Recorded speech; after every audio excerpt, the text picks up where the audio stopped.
A cena que tomou conta de Santa Catarina neste último sábado, dia 31, ultrapassou os limites do comum.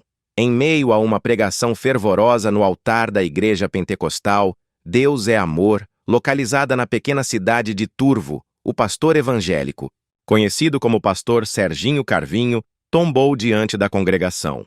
Aqueles que estavam presentes jamais esquecerão aquele momento, não apenas pela surpresa e impacto do que viram, mas pela atmosfera que se instaurou no ambiente, descrita por muitos como uma manifestação sobrenatural da glória de Deus.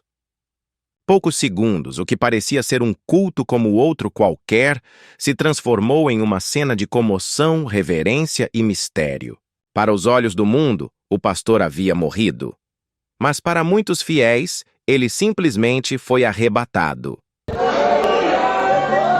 ajoelhou na terra arenosa e sombrio, botou a mão na cabeça do meu pai e disse: Jesus, cura o teu trabalhador. Ele veio trazer a ceia para mim. Jesus controlou a pressão do meu pai e ele foi tocar no pé.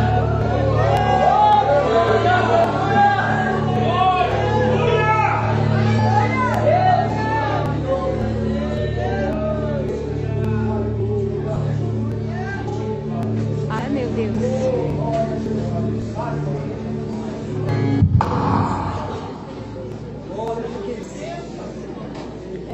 Diz ele é a luz do mundo. Capítulo 10, João diz ele é o bom pastor. Capítulo 11, ressuscita Lázaro. João diz ele é o príncipe da vida. Capítulo 12, João diz ele é rei. Capítulo 13, lava os pés dos discípulos. João diz ele é servo. Capítulo 14, ele é consolador. Capítulo 15, João diz ele é videira verdadeira. Capítulo 16, João diz ele é doador do Espírito Santo. 17, João diz ele é o grande intercessor. Capítulo 18, vai para a cruz. João diz ele é o sofredor modelo. 19, domina a morte. Capítulo 20, ressuscita. 21, domina. Todo pecador arrependido traz alegria, traz paz. Levanta a mão. Ele é, mas eu não sou. Ele é, mas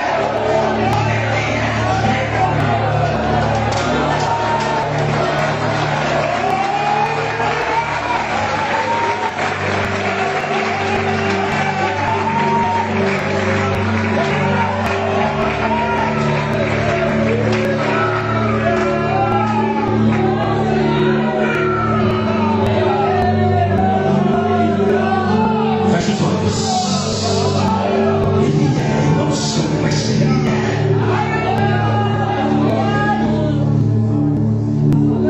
Meu pai, 81 anos, pastor da Assembleia de Deus, meu pai. Crente, todo dia 5 da manhã tem culto doméstico lá em casa. E ele prega e minha mãe com 70 anos canta. Outro dia ela prega e ele canta. Serginho Carvinho, ou Pastor Sérgio, como era carinhosamente chamado, era natural de Caxias do Sul, no Rio Grande do Sul, mas havia dedicado os últimos anos de seu ministério à região de Santa Catarina, onde se tornara querido entre igrejas e comunidades evangélicas. Conhecido por sua forma intensa de pregar, por sua voz que enchia os templos com autoridade espiritual e por seu olhar sempre firme no céu, ele era considerado por todos um homem de profunda comunhão com Deus. Sua vida refletia os princípios que ele tanto pregava: santidade, retidão, simplicidade e amor ao próximo. Era um servo respeitado, mas mais do que isso, era visto como um exemplo de integridade, algo raro e precioso nos dias atuais. Naquele sábado, ele se levantou para pregar como tantas outras vezes. Testemunhas relataram que ele falava sobre o arrebatamento da igreja e a necessidade de estar pronto a qualquer momento para encontrar-se com o Senhor. Com a Bíblia aberta diante de si, ele falava com emoção, exortando os presentes a viverem uma vida limpa, separada do mundo e totalmente consagrada a Jesus. Foi quando, em meio à ministração, suas palavras começaram a falhar. Ele levou a mão ao peito, como se sentisse algo diferente, e então se calou por completo. Em silêncio, caiu de joelhos no altar, de forma serena, sem expressar dor, sem alarde. Apenas caiu, como se tivesse sido recolhido por mãos invisíveis. Os irmãos, que estavam no templo, correram até ele tentando reanimá-lo. Chamaram o socorro médico, mas já não havia mais nada a ser feito. Seu coração havia parado. No entanto, para muitos ali, a explicação não estava na medicina, mas no céu. Não foram poucos os que disseram que naquele instante o que se viu foi mais do que uma morte natural.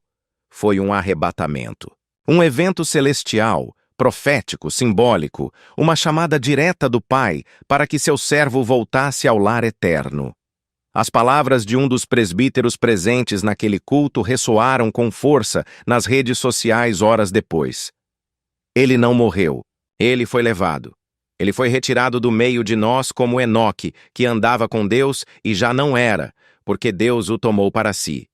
Outros reforçaram a comparação com Elias, o profeta que foi levado ao céu em um redemoinho diante de Eliseu. A emoção tomava conta de cada frase, de cada lembrança, de cada vídeo publicado por membros da igreja que queriam prestar homenagens. Em muitos dos registros, era possível ouvir os cânticos de adoração que continuaram mesmo após a constatação do falecimento. Os fiéis não choravam apenas de tristeza, mas também de reverência. Era como se o céu tivesse passado por ali e deixado uma marca. Pastor Sérgio, ao longo de sua trajetória, jamais buscou holofotes. Pregava nos lugares mais simples, com a mesma intensidade que pregaria num estádio. Ajudava famílias carentes, visitava enfermos, aconselhava jovens e nunca se envolvia em disputas religiosas ou vaidades ministeriais. Seu foco era a cruz. Vivia com o olhar voltado para a eternidade, como se todos os dias fossem o último, como se cada culto fosse o mais importante. Seu zelo pela palavra de Deus era conhecido por todos. Muitos diziam que sua Bíblia era marcada por lágrimas, não por anotações. Chorava com facilidade nas ministrações, não por teatralidade, mas por sensibilidade espiritual. O velório, embora cercado por luto, foi transformado em um verdadeiro culto de celebração. Em vez de gritos, de desespero, ouviam-se louvores. Em vez de acusações contra o destino, havia gratidão. Irmãos de diversas igrejas da região se reuniram para prestar as últimas homenagens, muitos vindos de longe. Pastores de diferentes denominações oraram juntos, abraçados, em um raro momento de unidade. Para todos, aquele não era apenas o sepultamento de um pastor, mas a despedida de um homem que foi íntegro até o fim. As palavras do apóstolo Paulo se tornaram o lema da despedida. Combati o bom combate, acabei a carreira, guardei a fé. Mesmo após a morte, a vida de pastor Sérgio continua ecoando. Testemunhos começaram a surgir nas redes sociais de pessoas que foram impactadas por sua pregação naquele dia. Uma senhora relatou que havia entrado no templo naquela tarde sentindo-se perdida e que, ao ouvir o pastor, sentiu como se Deus falasse diretamente com ela. Um jovem revelou que havia voltado para a igreja depois de mais de 2 anos afastado, tocado pelas palavras ditas minutos antes do falecimento. Outros contaram sonhos e visões que confirmariam o caráter profético daquele momento. Não faltaram aqueles que tentaram explicar o acontecido com ceticismo, apontando para problemas cardíacos ou condições de saúde que o pastor talvez já enfrentasse. Mas, para os que o conheciam de perto, isso pouco importava. A maneira como tudo ocorreu, o tema da pregação, a serenidade do momento e a ausência de agonia deixaram a certeza em muitos corações. Aquele homem foi retirado do mundo por Deus, como uma flor colhida no auge de sua beleza, como um servo, chamado para receber sua coroa de glória. A Igreja Pentecostal. Deus é amor. Profundamente abalada pela perda, emitiu uma nota de pesar, mas também de esperança. Em suas palavras, deixaram claro que a memória de pastor Sérgio não será esquecida e que seu legado será continuado por aqueles que ficaram. Jovens obreiros que foram formados por ele assumirão parte da obra, e sua esposa, mesmo em meio à dor, reafirmou sua fé, dizendo que o céu ganhou um guerreiro, e que a saudade que sente será confortada pela certeza do reencontro. Nas redes sociais, a comoção tomou grandes proporções. Vídeos da pregação derradeira circularam com legendas emocionadas. Muitos se referiram a ele como o pastor que subiu pregando, o servo arrebatado, o homem que terminou sua missão no altar. Sua morte se tornou um testemunho para incrédulos, um alerta para os distraídos, uma inspiração para os cansados. Sua história se espalhou por estados vizinhos, atravessou fronteiras e tocou até mesmo aqueles que jamais o haviam visto pessoalmente. O que aconteceu em Turvo naquele sábado se tornou mais do que um acontecimento trágico. Tornou-se uma mensagem. Uma mensagem de que ainda há homens fiéis, ainda há servos que vivem em santidade, ainda há aqueles que pregam o Evangelho com verdade e sem interesses. Uma mensagem de que vale a pena viver para Deus, de que a eternidade é real e de que o céu continua recebendo seus escolhidos.